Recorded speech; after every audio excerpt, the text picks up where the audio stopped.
The low thrum of the repurposed substation is a constant companion, a deep pulse beneath the crackle of old tubes. A single bare bulb swings, casting long, jittering shadows across stacks of hand-labeled records and a haphazard tower of zines. The air itself feels charged, thick with the scent of ozone and the quiet hum of a signal pushing past the edge of the dial, a broadcast woven from salvaged parts and pure intention. Black Star Pirate Radio. New York checks in at 67 degrees and overcast. Wind check, northeast at 7 miles an hour. First up, the digital playground's cost.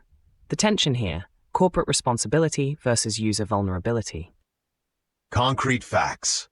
TikTok recently settled a children's privacy case with Ireland's Data Protection Commission for a record $345 million, roughly $400 million US.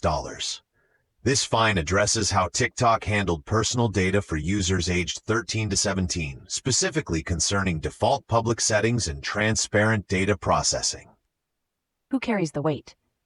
Thousands of teen users and their parents are exposed. Their private information automatically public by default, a digital footprint laid bare without explicit consent.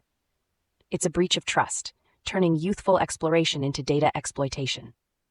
One viable alternative to this retrospective fine: mandate privacy by design at a legislative level for all platforms before they launch for minors, ensuring private settings are the default from day one. Our chosen next move is pushing for a Child Data Sovereignty Act within the European Digital Services Framework, making explicit parental consent mandatory for any data collection on users under 16, moving beyond just fines. Patching in a caller, the skeptic. You're on the signal. Togee, I appreciate the sentiment, but does a $400 million payment actually change behavior? Or is it just the cost of doing business for TikTok? What's the real impact beyond the headlines? Somewhere a capacitor creaks under the load, hot metal. The console keeps its lights and its secrets. That's the core question, isn't it?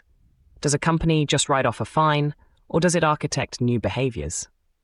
This data issue pivots us to another stark reality: the fragility of life and the strength of community. Next, we face a profound sorrow, a community's tribute, the tension, the unpredictable nature of wilderness versus human safety protocols. The facts are devastating. 14-year-old Lily Hooper tragically died after falling during a school hiking excursion in the Blue Mountains, New South Wales. The incident occurred near the Wentworth Falls track, prompting an extensive rescue operation and an outpouring of grief. Who was exposed here? Lily's family and friends, her school community, and every parent who entrusts their child to an outdoor education program. This tragedy highlights the immense emotional and psychological toll on students and staff present, a wound carried by an entire community. An alternative path to prevention: implement mandatory, independent risk assessments by certified outdoor safety experts for all school excursions, alongside stricter adult-to-student ratios, particularly in challenging terrain. Our chosen next move is advocating for Lily's Law in Nissawas, requiring schools to integrate real-time GPS tracking and satellite communication for all remote excursions, a safety net for unpredictable wilderness. Signal coming in. Patching in a caller. Go ahead. So, is this about blaming the school? Or is it about making sure something like this never happens again? How do we balance adventure with absolute safety? It's about building architectures that protect without stifling exploration. The balance is critical. From protecting our children on trails, we shift to protecting fundamental human dignity on a global stage. Same dossier, new angle. Keep the thread tight. Concrete facts. Dozens of former senior British and French diplomats, including ex-ambassadors, issued a joint letter urging their governments to act against what they term Israel's systematic erasure of Palestine. They accuse Israel of dismantling the two-state solution and call for stronger international pressure. Who is exposed? Millions of Palestinians living under occupation, whose future statehood and self-determination are increasingly imperiled. The credibility of international law and the UN Security Council are also on the line, as diplomatic efforts appear to stall.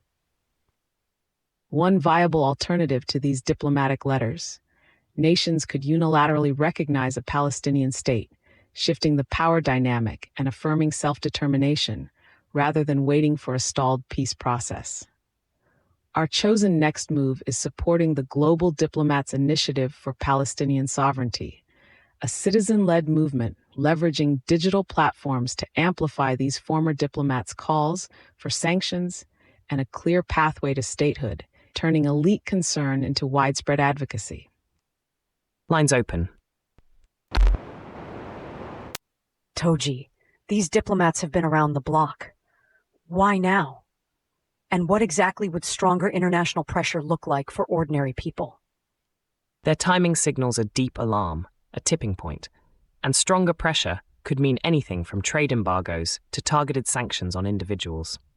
Black Star Pirate Radio will be back after this word from our sponsors, the universe. Stay sovereign. Stay connected. Rules bent wisely.